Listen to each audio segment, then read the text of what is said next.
அண்ணா வணக்கம்ண்ணா. வணக்கம் வணக்கம். நீங்க நல்லா இருக்கீங்களா? நல்லா இருக்கண்ணா. நீங்க எப்படி இருக்கீங்க? நல்லா இருக்கோம். வணக்கம். ஆனா இந்த 23ஆம் தேதி நம்ம காங்கயம் நத்தக்கடையூர் அப்படிங்கிற ஒரு பகுதியில இந்த இடுகாட்டுக்காக ஒரு மனு கொடுத்திருந்தீங்க. ஆமாங்க. அந்த மனுவோட விவரம் கொஞ்சம் சொல்ல முடியுமாண்ணா? ஆக்சுவலா இது பாத்தீங்கன்னா நத்தக்கடையூர்னு சொல்லி காங்கேயத்துடைய சட்டமன்ற தொகுதிக்குள்ள இருக்கு. ஓகேண்ணா. இந்த நத்தக்கடையூரை சுத்தி கிட்டத்தட்ட ஒரு 10 ஊர், சின்ன சின்ன கிராமங்கள்.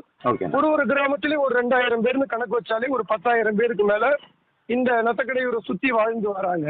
இதுல அனைத்து சமுதாய மக்களும் அவங்களுடைய இறப்பை சுடுகாட்டுக்கு கொண்டு போறது இல்ல, அதாவது எரிக்கிறது இல்ல, விதைக்கிறாங்க. இடுகாடுங்கிறது விதைக்கக்கூடிய ஒரு இடம். அது நத்தக்கடையூர் பகுதியில அமைஞ்சிருக்குங்க. ஆனா அந்த பகுதியில பாத்தீங்கன்னா அந்த சுடுகாட்டுடைய பரப்பளவு பாத்தீங்கன்னா ஒரு 10 ஏக்கருக்கு மேல இருக்கு அப்படிங்கிறது எங்களுக்கு செவிவழி செய்தியா வந்துகிட்டு இருக்கு. ஆனா அங்க பயன்பாட்டுல இருக்கு ஒரு அரை ஏக்கர் கூட கிடையாது. அதே மாதிரி பாத்தீங்கன்னா இந்த உறவினர்கள் இறந்த போது அவங்க கூட போகக்கூடிய உறவினர்களோ நண்பர்களோ பொதுமக்களோ அந்த நிற்கக்கூடிய நிழற்கூடம் பாத்தீங்கன்னா எந்த ஒரு பராமரிப்பும் இல்ல. அரை ஏக்கரா கூட இல்ல அப்படின்னாக்கா ஆக்கிரமிப்பு அதிகமா நடந்திருக்கு. ஆக்கிரமிப்பு அதிகமா இருக்கு. அதே மாதிரி இந்த தரம் பிரிக்காத குப்பைகளை, அதாவது இந்த கிராமத்துல இருக்கக்கூடிய குப்பைகளை கொண்டு அந்த இடத்துல கொட்டியிருக்காங்க நிறைய, பெரும்பான்மை. அப்ப மழைகள்லாம் பெய்யும் போது பாத்தீங்கன்னா அந்த ஸ்மெல் ரொம்ப அதிகமா இருக்கு. அப்புறம் அந்த சோலார் சிஸ்டம் போட்டு கரண்ட் வசதி பண்ணியிருக்காங்க, அது பராமரிப்புல இல்ல. இடம் மிகப்பெரிய லெவல்ல ஆக்கிரமிப்பு செய்யப்பட்டிருக்கு.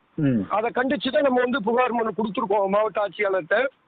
அது அவங்க நடவடிக்கை எடுக்கல அப்படின்னா வர வெள்ளிக்கிழமை, அதாவது வரக்கூடிய வெள்ளிக்கிழமையில நம்ம ஒரு பெரிய ஆர்ப்பாட்டம் அங்க இருக்கக்கூடிய மக்களை ஒன்று திரட்டி இருக்கக்கூடிய நிர்வாகிகள் சார்பாக ஒரு மிகப்பெரிய கவன ஈர்ப்பு ஆர்ப்பாட்டம் செய்கிறதா முடிவெடுத்திருக்கோம். அந்த நீங்க இப்ப நம்மளுக்கு இத்தனை ஆண்ட கட்சிகள், ஆளும் கட்சி, எத்தனையோ கட்சிகள் இருந்தாலும் இந்த சிறப்பா அந்த மக்களுக்காக இந்த ஒரு போராட்டத்தை கையில் எடுக்கிற காரணம் என்ன? இல்ல, அதாவது பெரிய கட்சிகள் அவங்க அரசியல்ல இடம் பெறணும், ஆட்சியில பங்கு பெறணும், ஒரு எம்எல்ஏ ஆகணும், அமைச்சர் ஆகணும் அப்படிங்கிற நோக்கங்கள் தான் இருக்கு. அவங்களுக்கு நாட்டு மேல இருக்கிற நாட்டு மக்களுடைய அந்த ஒரு மரியாதை இருக்குதா, அவங்களுடைய செயல்பாடை எப்படி பாக்குறாங்க அப்படிங்கிறது மக்களுக்கு தான் வெளிச்சம். என்னை பொறுத்த வரைக்கும் நம்மளுடைய விளிம்பு நிலையில இருக்கக்கூடிய மக்களா இருக்கட்டும், ஒரு பொது பிரச்சனையா இருக்கட்டும், புதிய திராவிட கழகம் உறுதியா நிற்கும். அந்த ஒரு காரணத்தினாலதான் நம்மளுடைய செயல்பாடை நம்ம தீவிரமா எடுத்துட்டு போறோம். உங்களுடைய போராட்டம் வெற்றி பெற வாழ்த்துக்கள்னா. நன்றி நன்றி. நன்றி.